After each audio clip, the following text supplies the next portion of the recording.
Hello, thank you for clicking this video. ये video रहेगा biodiversity का थर्ड वीडियो। ठीक है। सो जो भी इस वीडियो पे क्लिक किया जिसने भी उससे ये वो सबसे पहले एक काम करना कि जो बायोडाइवर्सिटी की फर्स्ट और सेकंड वीडियो है वो पहले देख के आओ, उसके बाद ये पढ़ो।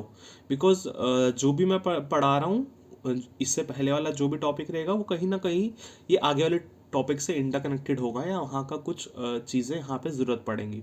दैट्स वाई मैं आपको बोल रहा हूँ कि सबसे पहले वो दोनों बायोडाइवर्सिटी की वीडियोस देख के आओ। क्लाइमेट चेंज की भी वीडियोस है, वो चाहे अभी ना देखो 4 वीडियोस, पर पहले बायोडाइवर्सिटी की 2 वीडियोस इसके लिए रिलेटेड पहले देखनी है। ठीक है। तो बात करते हैं सबसे पहले आज की वीडियो में हम क्या क्या पढ़ने वाले हैं।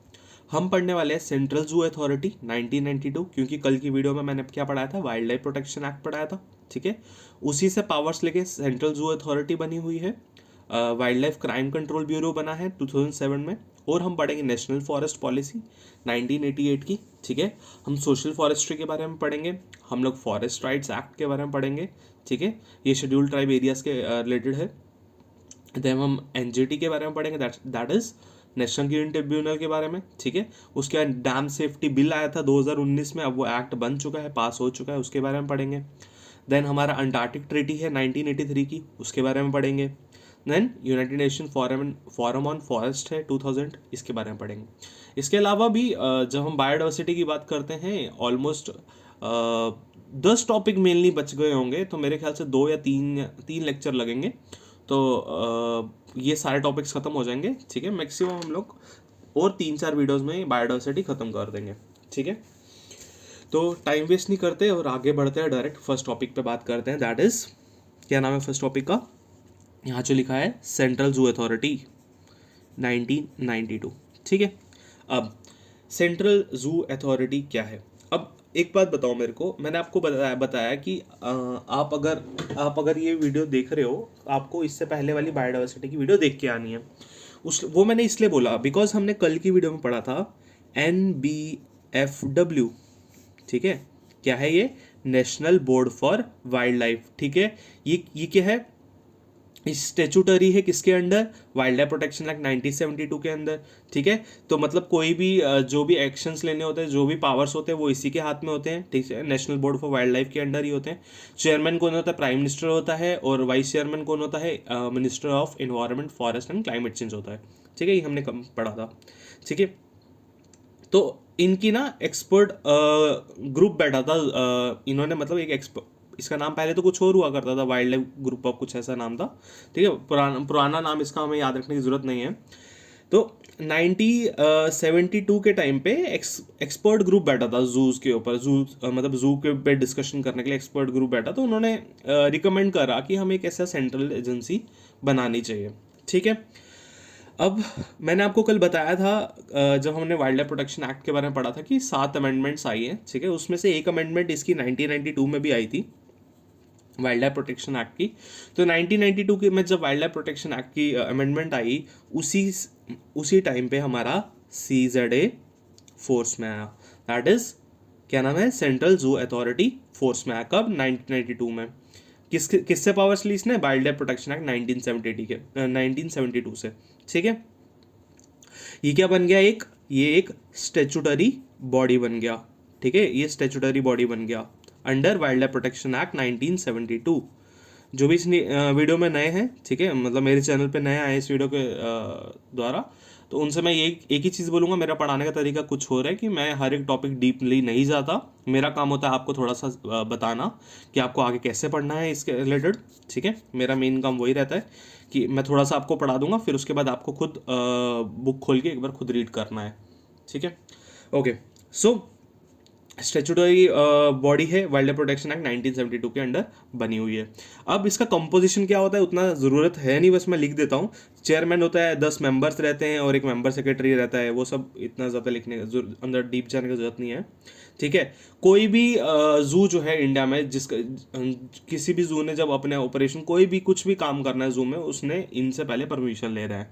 तो इनडायरेक्टली हम बोल सकते हैं every zoo in India are under their control, that is central zoo authority.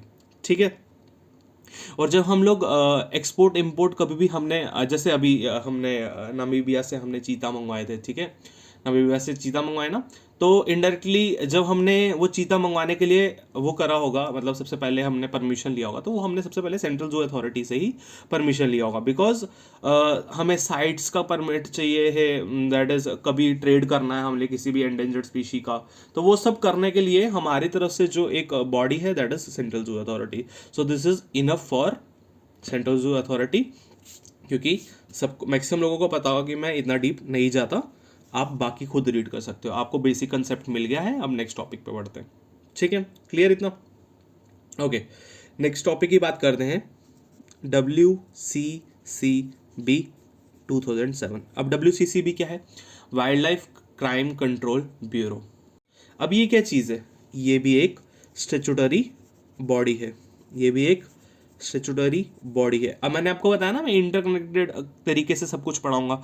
ठीक है, जब हम बात करते हैं वाइल्ड लाइफ प्रोटेक्शन एक्ट 1972 के बारे में, तो उसमें से हमें कहीं ना 3 ही स्टेचुटरी बॉडी उसमें मिलती है. एक तो मैंने आपको बता दिया, ठीक है, जो हमने national board for wild life पढ़ा, वो तो मैंने आपको बता दिया हुआ है. ठीक है, नेक्स्ट बनता है CZA और तीसरा बनता है wild life crime control bureau. अब आप जब बुक खोलोगे आपको वो सब इधर उधर मिलेगा, एक जगह आपको तीनों चीज़ें नहीं मिलेगी, तो आप लोग इंडा कनेक्ट नहीं कर पाओगे. हालांकि जब तक आपने 3-4 बार रिविजन नहीं कर लिया तब तक आप उस चीज़ को सोचोगे. तो दैट्स वाई मेरा यही मोटिव था कि मैं इस सबको इंडा कनेक्ट करके आपको समझाऊँ, ताकि ये बहुत लोगों को प्रॉब्लम होता है इन्वायरमेंट पढ़ने में. ठीक है, तो मैंने आपको बताया ये भी स्टेचुटरी बॉडी है, किसके अंडर? ये भी वाइल्ड लाइफ प्रोटेक्शन एक्ट के अंडर है. ठीक है, 1972 में बना है. ठीक है, अब जब हम बात करते हैं, ये 2007 में बना है, तो वाइल्ड लाइफ प्रोटेक्शन एक्ट में हमने पढ़ा था कि 2007 में एक अमेंडमेंट हुई थी. हाँ, ये जो 2007 में अमेंडमेंट हुई थी ना वाइल्ड लाइफ प्रोटेक्शन एक्ट में, ये उसी से बना था, wild life crime control bureau. ठीक है, अब होता क्या है, ये करता क्या है? ये जो स्टेट गवर्नमेंट कोई भी वाइल्ड लाइफ के रिलेटेड कोई भी स्टेप उठाता है, उनको ये एक किस्म का हेल्प करता है, और मतलब एक किस्म का सेंट्रल एजेंसी के थ्रू, मतलब सेंटर के पावर्स इसको रहते हैं. ठीक है, ये किस्म का जो भी काम करना होगा, सेंटर जो भी काम करवाना चाहता है वो इसके थ्रू स्टेट गवर्नमेंट में करवाएगा. अब होता क्या क्या, मेन काम जो है वो हम एक दो जान लेंगे. ठीक है, सबसे पहले इसका काम होता है, जो भी वाइल्ड लाइफ की क्राइम डाटा बुक रहेगी, ठीक है, क्राइम डाटा बैंक रहेगा कि कितना क्राइम हुआ वाइल्ड लाइफ में, ठीक है, कौन से स्टेट में कितना हुआ, ये वो सब यही मैनेज करेगा. नेक्स्ट पॉइंट, ये एनफोर्समेंट एजेंसी से बात करेगा, जो भी एनफोर्समेंट एजेंसीज ये एंडेंजर स्पीशीज के ट्रेड के रिलेटेड कोई भी कुछ भी रहेगा वाइल्ड लाइफ के रिलेटेड, या वाइल्ड लाइफ में जो जो लिखा हुआ अगर वो करता हो, कोई पकड़ा गया तो उसके रिलेटेड ये लोग एनफोर्समेंट एजेंसी से wild life crime control bureau बात करेगा. ठीक है, इंटरनेशनल प्रोटोकॉल्स रहते हैं हमारे कुछ. ठीक है, जैसे एग्जांपल के तौर पे साइट्स हो गया, ठीक है, IUCN हो गया, ठीक है, UNCBD हो गया, मतलब बायोडाइवर्सिटी कन्वेंशन ऑन बायोडाइवर्सिटी के अंदर जो नया अगर कोई अमेंडमेंट आता है, अगर नेक्स्ट COP 16-17 जब होगा तब कुछ अगर आएगा, तो उसको इम्प्लीमेंट, इंटरनेशनल ट्रीटीज़ को इम्प्लीमेंट करने के लिए कौन करेगा? यही एक्शन लेंगे. ठीक है, कोई भी इंफ्रास्ट्रक्चर डेवलपमेंट करनी हो उसके लिए ये काम करेंगे. ठीक है, तो वाइल्ड लाइफ क्राइम्स के रिलेटेड कोई भी एडवाइस देनी हो गवर्नमेंट इंडिया को, ये देंगे. सो this is for the wild life crime control bureau. अगर मैं पढ़ाना चाहूँ, मैं इसको ऑलमोस्ट मैं 15-20 मिनट तक खींच सकता हूँ आराम से, पर इतना डीप जाने की जरूरत नहीं है, बिकॉज हमें PhD नहीं करनी है. ठीक है, so let's move towards the next topic, that is national forest policy of 1988. ठीक है, सो जब हम बात करते हैं नेशनल फॉरेस्ट पॉलिसी की, ठीक है, 1988 में, तो आई थिंक सो इससे पहले आपको ना एक टॉपिक जान लेना चाहिए, वो मैं यहाँ पे भी लिखना भूल गया साइड पे, that is India forest act, the Indian forest act of 1927. Because कहीं ना कहीं लैंडमार्क तो यही था हमारे इंडिया में फॉरेस्ट का स्टार्ट होने का.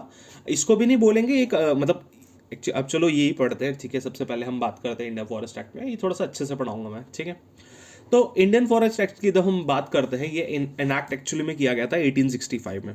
ठीक है, 1865 में एनैक्ट किया था, और ये 2 बार अमेंड हुआ था, एक 1878 में और एक 1927 में एनैक्ट हुआ था. ये ईयर्स आपको याद रखने की जरूरत नहीं है, पर 1927 आप याद रख सकते हो, बिकॉज हम इसको 1927 के नाम से ही जानते हैं. ठीक है, ये एक्ट का मेन एम क्या था कि हम लोग को जो भी फॉरेस्ट प्रोड्यूस रहेगा जो भी फॉरेस्ट प्रोड्यूस में जो भी ड्यूटीज लगती है, मतलब वो सब मूवमेंट, उसके रिलेटेड जो भी मूवमेंट रहेगी ना, कि ड्यूटी लगा के मूवमेंट हो रही है, कोई ऐसा बेफालतू का मतलब वो नहीं कर रहा है, ट्रेड नहीं कर रहा है बिना ड्यूटी दिए, या ये सब जो भी मतलब एक किस्म का जो भी मूवमेंट है ना फॉरेस्ट प्रोड्यूस का, उसको रेगुलेट करना है। क्योंकि अगर ऐसा एक्ट नहीं होता तो इस हिसाब से तो कोई भी फॉरेस्ट से ट्रीज काट कर ले जाता, ठीक है। क्योंकि कहीं ना कहीं ऐसा तो होता ही है ना कि हम तो कोई भी क्राइम कर सकते हैं। अब मैं तो किसी का मर्डर भी कर सकता हूँ। मर्डर मैं तब करूंगा जबकि लॉ में मेरे को पता होगा ऐसा कुछ लिखा नहीं है, तो अगर मैं मर्डर कर भी दूं तो मेरे को मेरे रिलेटेड कुछ होगा नहीं, ठीक है। समझ रहे हो ना क्या बोल रहा हूं मैं? तो सबसे पहले इसलिए ये 1927 में लाया गया था। इसने एक प्रोसीजर हमें समझाया है कि हमें मतलब किसी एरिया को डिक्लेयर कैसे करना है। 3 तरह के एरियाज की बात करी थी इसने एक्चुअली में, ठीक है। 3 तरह के एरियाज की बात करी थी। पहले एरिया की बात करी थी इन्होंने रिजर्व फॉरेस्ट के बारे में, नाम दिया गया था रिजर्व फॉरेस्ट, ठीक है। दूसरा नाम दिया गया था प्रोटेक्टेड फॉरेस्ट, और तीसरा नाम दिया था इन्होंने विलेज फॉरेस्ट, ठीक है। अब ये जो इसका डिवीजन हुआ था, ठीक है, फॉरेस्ट का, reserve forest, protected forest, village forest, ये 1927 में भी नहीं हुआ था। ये जब 1865 में ये एक्ट आया था तब भी नहीं हुआ था। ये हुआ था 1878 के टाइम पे। क्या हुआ? ब्रिटिशर्स के, ऑफकोर्स 18 की बात कर रहे हैं, दैट इज 19th सेंचुरी की बात करें तो ब्रिटिशर्स होंगे उस टाइम पे, ठीक है। तो उन लोग को क्या था, देखो कहीं ना कहीं अब मतलब बोला जा सकता है जैसे कि ब्रिटिशर्स ने ट्रेन्स में बहुत इन्वेस्टमेंट करा है, हमारा इंफ्रास्ट्रक्चर जब से हम इंडिपेंडेंट हुए हैं, इंडिपेंडेंस हमें मिली है 1947 से, तब से हमारा इतना ट्रेन वो नहीं हुआ है। क्यों नहीं हुआ है? उसमें फ़र्क है। ब्रिटिशर्स ने वो अपने प्रॉफिटेबल के लिए जो रेलवे की इंडस्ट्री डेवलप करी थी वो अपने इंटरेस्ट के लिए करी हुई थी, ठीक है, वो हमारे लिए नहीं करी थी। बिकॉज उनको each and every corner of India पहुंचना था, तो उसके लिए उनको सिर्फ ट्रेन ही ठीक लगी थी, ठीक है। तो कहीं ना कहीं ऑफकोर्स जब ये 1878 में लॉ लाया होगा तब भी तो उनका यही मोटिव होगा ना मेन, कि क्या मोटिव होगा, कि यही कि हमें कहीं ना किसी तरह इंडिया को निचोड़ना है, ठीक है। हमने किसी ना किसी तरह यहाँ से फ़ायदा निकालना ही निकाला है। सो इसीलिए इन्होंने क्या करा, इसको 3 हिस्सों में बांट दिया। इन्होंने क्या कर दिया कि जो भी फॉरेस्ट ड्वेलर्स थे उनका फॉरेस्ट प्रोड्यूस जो भी रहता था उनको रेगुलेट करना स्टार्ट कर दिया। अब हम 19 सेंचुरी की बात कर रहे हैं, उस टाइम कितना लोगों को कहाँ राइट्स के बारे में पता होता होगा। हालांकि अभी भी फॉरेस्ट प्रोड्यूस जो माइनर फॉरेस्ट प्रोड्यूस जो होते हैं, अभी भी शेड्यूल ट्राइब्स को उसके ऊपर हक दिया जाता है, ठीक है। आज अभी इस टाइम पे भी उनको हक दिया जाता है, ठीक है। जैसे हम शेड्यूल की बात हम अपने शेड्यूल की बात कर लें, ठीक है, जो हमारा 5th शेड्यूल मिल जाता है, ठीक है। जैसे हम आर्टिकल दैट इज पार्ट 10 की बात कर लेते हैं, ठीक है, वहाँ पे हम लोग को शेड्यूल्ड ट्राइबल एरियाज के बारे में मिलता है। तो उसमें साफ साफ लिखा हुआ है कि कुछ ना कुछ हक रहेंगे फॉरेस्ट प्रोड्यूसर्स के ऊपर। पर उस टाइम पे ऐसा नहीं होता था। उन्होंने क्या करा, फॉरेस्ट ड्वेलर्स के जो भी फॉरेस्ट प्रोड्यूस थोड़े बहुत होते थे उसको भी रेगुलेट कर दिया कि आप कलेक्ट नहीं कर सकते, और जो भी वो एक्टिविटीज़ करेंगे उसको ऑफेंसेस का करार दे दिया, इम्प्रिजन जेल वगैरह करना स्टार्ट कर दिया, फाइन वगैरह करना स्टार्ट कर दिया। तो ये उन्होंने स्टार्टिंग में ये करना स्टार्ट करा। ये मैं थोड़ा सा आपको हिस्ट्री बताया बिकॉज ये थोड़ा इंपॉर्टेंट हो जाता है फॉरेस्ट एक्ट, ठीक है, जिसमें इसमें थोड़ा सा ज़्यादा अच्छे से पढ़ा रहा हूँ आपको। अब थोड़ा वो तीनों के बारे में पढ़ते हैं, ठीक है। बहुत अच्छा टॉपिक है ये, ठीक है। जब रिजर्व फॉरेस्ट की हम बात करते हैं, ठीक है, 1 मिनट, जब हम रिजर्व फॉरेस्ट की बात करते हैं, ये सबसे रिस्ट्रिक्टेड था, ठीक है, ये सबसे रिस्ट्रिक्टेड था। जैसे आजकल हम लोग पढ़ते हैं ना, हमने कोर जोन वगैरह पढ़ा था, ठीक है, नेशनल पार्क, ये अपना नेशनल पार्क में हमने कोर जोन पढ़ा था। वैसे ही ऐसे एरियाज में बिल्कुल स्ट्रिक्टनेस होता था कि वहाँ पे आपको एंटर ही नहीं करना है। तो रिजर्व फॉरेस्ट में भी ये रिस्ट्रिक्टेड फॉरेस्ट होते थे, जो कि कॉन्स्टिट्यूट कौन करता था, इनको स्टेट गवर्नमेंट कॉन्स्टिट्यूट करता था। स्टेट गवर्नमेंट इसको डेजिग्नेशन देता था कि ये स्टेट गवर्नमेंट डेजिग्नेट करा है इस फॉरेस्ट लैंड को या वेस्ट लैंड को कि ये रिजर्व फॉरेस्ट में आता है और ये गवर्नमेंट की प्रॉपर्टी हो जाएगी। ये लोग ऐसा बोलते थे, ये गवर्नमेंट की प्रॉपर्टी हो जाएगी। जब हम बात करते हैं रिजर्व फॉरेस्ट की, यहाँ पे लोकल पीपल्स को बिल्कुल बोला गया कि आप अलाउड ही नहीं हो। जैसे मैंने हम कोर जोन की बात करी, ठीक है, वही सेम तरीका है जैसे आज के टाइम पे कि वहाँ पे एक किस्म का फॉरेस्ट ऑफिसर जो रहेगा उससे आपको अगर परमिशन नहीं हो, ठीक है, तब तक आप एंटर भी नहीं कर सकते। This is about the reserve forest. कहीं ना कहीं वही नेशनल पार्क से मिलता जुड़ता रहेगा ये रिजर्व फॉरेस्ट, ठीक है। नेक्स्ट हम बात करते हैं प्रोटेक्टेड फॉरेस्ट का, ठीक है। ये स्टेट गवर्नमेंट को पावर्स दिए गए थे कि आप किसी भी लैंड को, जो भी रिजर्व फॉरेस्ट को छोड़ के, कोई भी लैंड हो, रिजर्व फॉरेस्ट को छोड़ के कोई भी लैंड हो आप उसको प्रोटेक्टेड फॉरेस्ट का करार दे सकते हो। मतलब आप बोल सकते हो स्टेट गवर्नमेंट को पावर दिए गए कि रिजर्व फॉरेस्ट को छोड़ के उसके अलावा कोई भी आपको अगर मिलता है ना जगह आपको, आप उसको प्रोटेक्टेड फॉरेस्ट बोल सकते हो। ठीक है, स्टेट गवर्नमेंट को राइट दिया गया। अब प्रोटेक्टेड ऐसा पावर दिया गया, इसके पीछे क्या मोटिव होगा? एक ही मोटिव होगा ना कि गवर्नमेंट को फॉरेस्ट प्रोड्यूस चाहिए थे, गवर्नमेंट को, अंग्रेजों को कहीं ना कहीं फायदा ही चाहिए था ना। तो इससे गवर्नमेंट को पावर मिल गए कि उनको प्रिपेटरी पावर्स मिल गए उन चीज़ों के, फॉरेस्ट प्रोड्यूसर्स के, और वो रूल्स वहाँ लगाने लगे, उन फॉरेस्ट को एक किस्म का डिस्ट्रॉय करने लगे। ठीक है, ये वाले पावर्स की जब हम बात करते हैं, इससे क्या हो गया, स्टेट्स को ट्रीज पे फुल कंट्रोल हो गया, टिम्बर जैसी चीज़ों पे फुल कंट्रोल हो गया, फ्रूट्स हो गए, वुड हो गया, मतलब बहुत सारी चीज़ें हो गई जिससे वो लोग पोटेंशियली रेवेन्यू रेज कर सकते थे। तो इसलिए ये लोग ये एक्ट इसलिए लाया गया था। ठीक है, विलेज फॉरेस्ट की बात करते हैं। विलेज फॉरेस्ट वो है जिसमें स्टेट गवर्नमेंट क्या करती है, किसी भी विलेज कम्युनिटी को गवर्नमेंट की तरफ से राइट देती है। क्या राइट देती है कि आप ये जो एरिया है आप इसको प्रोटेक्ट कर सकते हो हमारी तरफ से। ठीक है, मतलब इनडायरेक्टली, चलो मैं डायरेक्टली बताता हूँ इसका मतलब क्या है। एग्जाम्पल के तौर पे कोई भी रिजर्व फॉरेस्ट है, ठीक है, इसमें क्या बोला था, कोई भी रिजर्व फॉरेस्ट है, ये रिजर्व फॉरेस्ट ना गवर्नमेंट चाहे ना ये किसी भी विलेज कम्युनिटी को असाइन कर देती है। ठीक है, विलेज कम्युनिटी को असाइन कर देती है कि ये जो भी पावर, ये जो गवर्नमेंट के जो भी राइट्स है इस लैंड के ऊपर, उससे हमने इसको रिजर्व फॉरेस्ट बना दिया है। और स्टेट गवर्नमेंट क्या कर रही है, इस विलेज कम्युनिटी को ये सौंप रही है। इन द सेंस इसका मतलब कहीं ना कहीं ये मतलब है, पीएचडी नहीं करनी है तो इतना ज़्यादा ध्यान मत दो, बस इतना थोड़ा सा पढ़ो और आगे बढ़ो।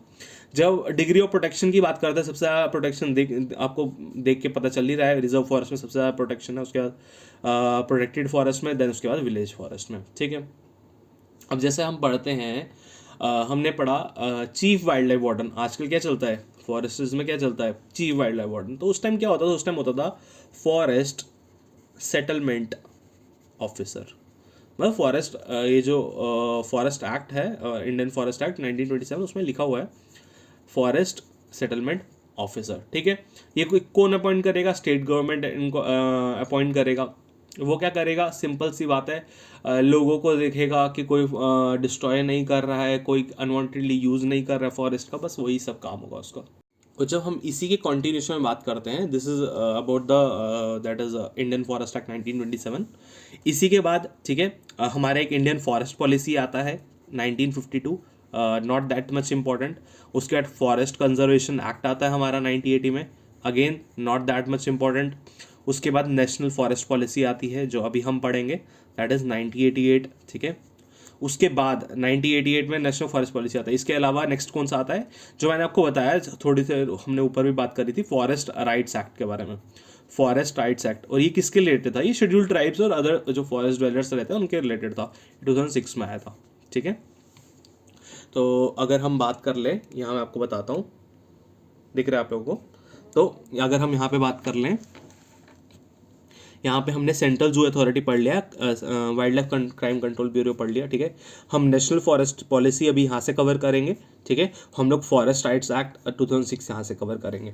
ठीक है, तो इस तरह से कनेक्ट करो और आगे बढ़ते चलो, और कुछ मुश्किल नहीं होगा पढ़ने में, सब ईजी है। ठीक है, पर जैसे जैसे मैं जो वीडियो में आपको जो टॉपिक्स पढ़ाते जा रहा हूँ, उसको एकदम से अपने नोट्स निकाल के रिवाइज कर लो जल्दी से जल्दी, ताकि वो आपको बोले ना।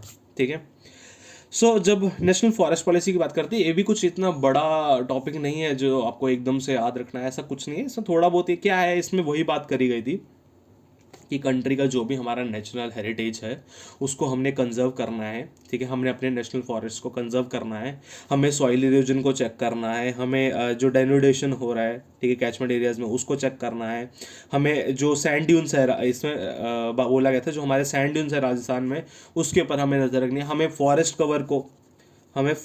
कवर को इंक्रीज करना है, हमें प्रोडक्टिविटी इंक्रीज करनी है। नथिंग दैट मच इम्पॉर्टेंट कि बहुत ऐसा एकदम इतना तगड़ा वाला खतरनाक वाला इंपॉर्टेंट हो, वैसा कुछ नहीं है। Now let's move towards the forest right act 2006।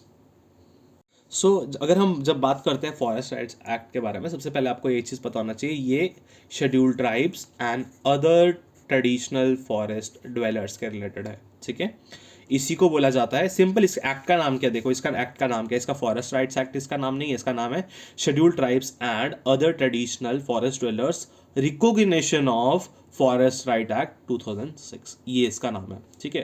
तो बट मैं इसको फॉरेस्ट राइट एक्ट ही पढ़ता हूँ, इसलिए मैं आपको इस तरह से पढ़ा रहा हूँ।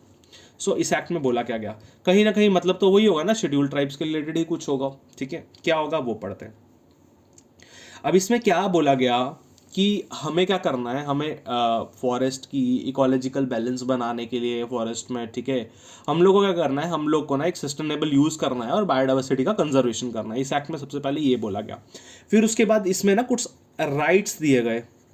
किसको राइट्स दिए गए होंगे, ऑफ कोर्स शेड्यूल्ड ट्राइब्स और अदर ट्रेडिशनल फॉरेस्ट ड्वेलर्स को दिए गए होंगे। क्या राइट्स दिए गए थे, अच्छा हम राइट्स की बात करते हैं।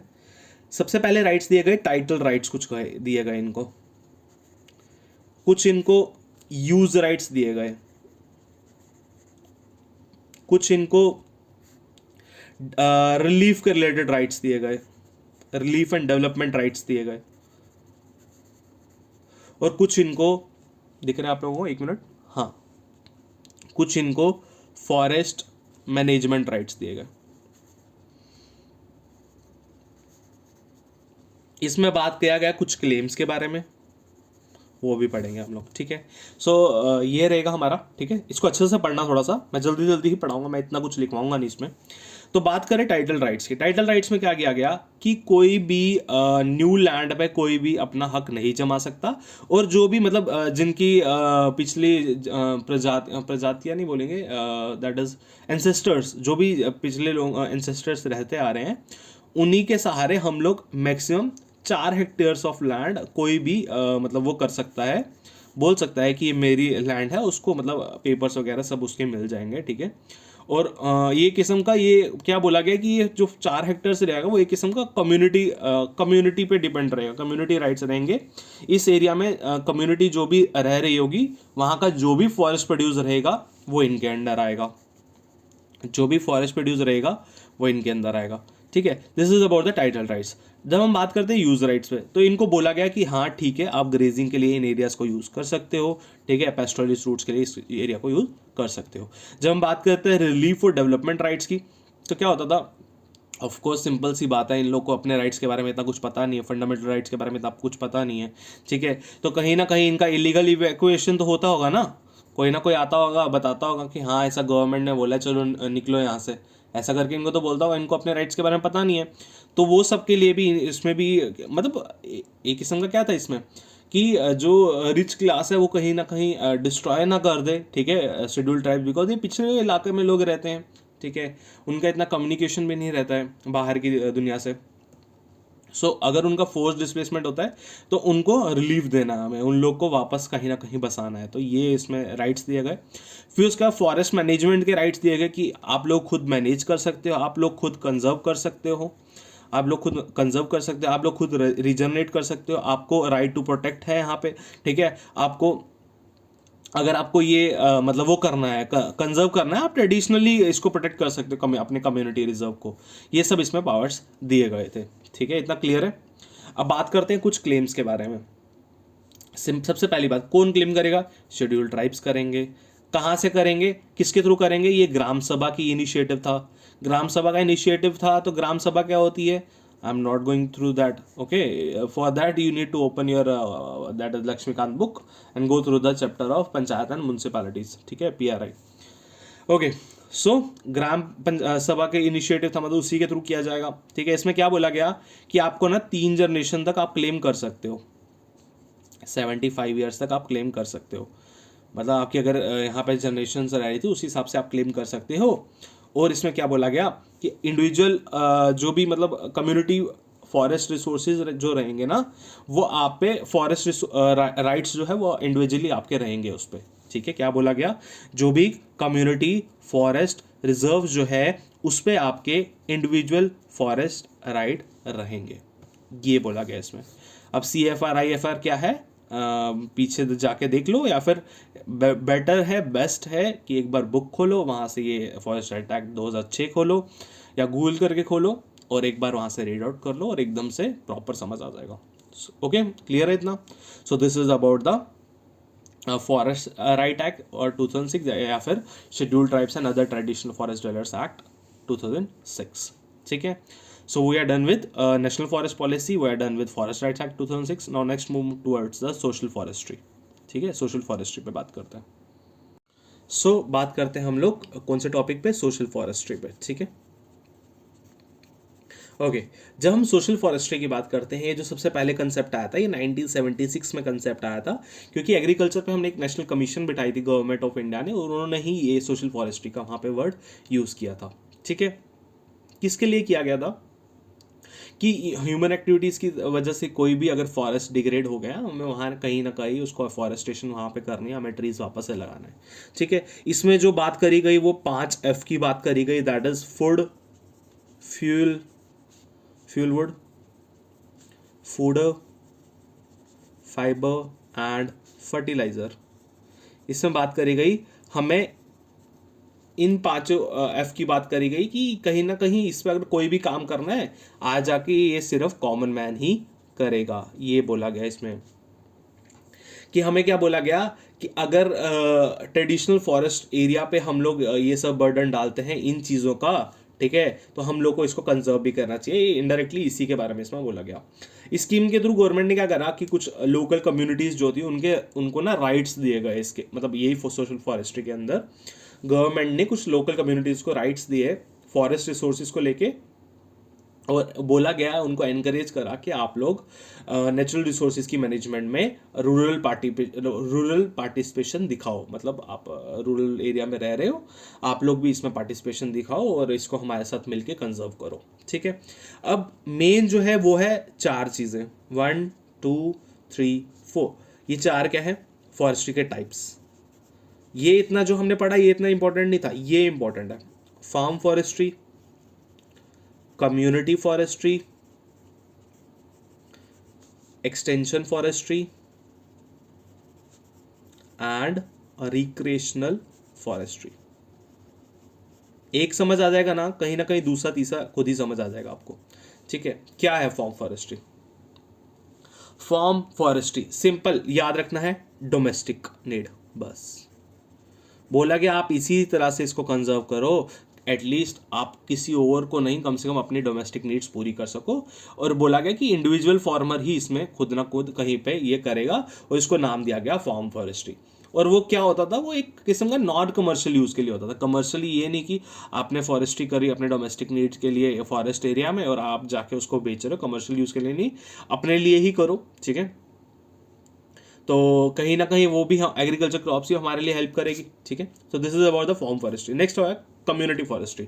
इसमें क्या बोला गया कि कम्युनिटी लैंड्स जो भी रहेंगी ना, ठीक है, उस पर आप लोग ना ट्रीज लगाना स्टार्ट करो. ठीक है, और ये जो रहेगा ये इंडिविजुअली नहीं रहेगा, ये कम्युनिटी बेस्ड रहेगा. कि अगर एक गांव टाइप रूरल एरिया में 50 फैमिलीज रह रही है, तो 50 फैमिलीज कहीं ना कहीं खुद, मतलब इतना बड़ा तो नहीं होगा, ऑलमोस्ट हम अप्रॉक्स लेके चलते हैं 10 फैमिलीज रह रही है, तो उनको कहीं ना कहीं आपस में मिल बांट के ही सब उस पर काम करना है, ये नहीं कि इंडिविजुअली काम करना है. ठीक है, और उसके रिलेटेड जो भी सीड्स वगैरह, फर्टिलाइजर्स वगैरह जो भी चाहिए होगा वह गवर्नमेंट प्रोवाइड करेगा. ठीक है, उसके रिलेटेड जो सारी चीज़ें चाहिए होंगी वो गवर्नमेंट प्रोवाइड करेगी. पर जो कम्युनिटी की रिस्पॉन्सिबिलिटी क्या है, कम्युनिटी की ये रिस्पॉन्सिबिलिटी है कि उसको प्रोटेक्ट करे, कंजर्व करे, ये कम्युनिटी को रिस्पॉन्सिबिलिटी दी गई. This is about the community forestry. ठीक है, next is about extension forestry. ये एक्सटेंशन का मतलब क्या होता है, बढ़ा देना. ठीक है, बढ़ा देना इन द सेंस वही मतलब एक्सटेंशन का. तो इसमें सिंपल याद रखना, एक्सटेंशन आप रोड वगैरह पे चलते हो ना, हाईवेज वगैरह पे चलते हो ना, रोड्स हाईवेज पे चलते हो ना, उसके लेफ्ट साइड, राइट साइड या सेंटर में ट्रीज लगी हुई दिखती है ना, this is about the extension forestry. इसका मतलब क्या है, हमें रेलवेज, हमें रोड्स पे, हमें कनाल्स पे, हमें वेस्टलैंड्स पे हम लोग को प्लांटिंग करनी है ट्रीज को. ठीक है, हमें फॉरेस्ट की बाउंड्रीज को थोड़ा सा इंक्रीज करना है, हमें वुड लॉट्स की क्रिएशन करनी है. This is about the extension forestry. और रिक्रिएशनल बताने की आई थिंक जरूरत नहीं है कि अगर आपको करना है, चलो रिक्रिएशनल चीज के लिए ही आप अकेला करो. तो this is about the recreational forestry. Clear? और नेक्स्ट मूव ऑन करते हैं. ठीक है, so next move towards the one of the important topics. ठीक है, 2010. अब बहुत इंपॉर्टेंट टॉपिक है ये. ठीक है, तो इम्पोर्टेंस देनी पड़ेगी इसको. ये एक स्टैट्यूटरी बॉडी है। स्टेचुटरी बॉडी में बार बार बोलता हूँ, उसका मतलब क्या है कि कहीं ना कहीं उसके बैकिंग में मतलब उसके ऊपर एक बड़े भाई का जो हाथ रहता है ना, तो वो बड़ा भाई का जो हाथ रहता है वो पार्लियामेंट में कोई एक्ट पास हुआ था उसके द्वारा किया गया होता है, ठीक है। ओके, कोई कुछ जो होते हैं वो नोटिफिकेशन वाइज बने होते हैं, ठीक है। उस तरह से ये स्टेचुटरी वो होते हैं जिनके एक्ट बना होता है। तो एनजीटी एक्ट आया था एक्चुअल में, एनजीटी एक्ट 2010 में आया था, उसी बेसिस पे एनजीटी बनाई गई थी। एनजीटी क्या है? National green tribunal. कोई कत्ल करता है, मर्डर करता है, सिविल केसेस कोई भी बड़े बड़े रहते हैं, वो सब कहाँ जाएंगे? कोर्ट्स में जाएंगे। तो एनजीटी भी एक किस्म की कोर्ट्स है जहाँ पे हम लोग कुछ गिनी चुनी चीज़ों को लेके चलते हैं, वो मैं आपको अभी थोड़ी देर में बताऊंगा। सिंपल क्या मतलब बनता कैसे है वो इतना कुछ जानने की जरूरत नहीं, इतना याद रखो कि यहाँ पे वन फुल टाइम मेंबर होता है, चेयरपर्सन होता है, वन फुल टाइम चेयरपर्सन होता है, ठीक है।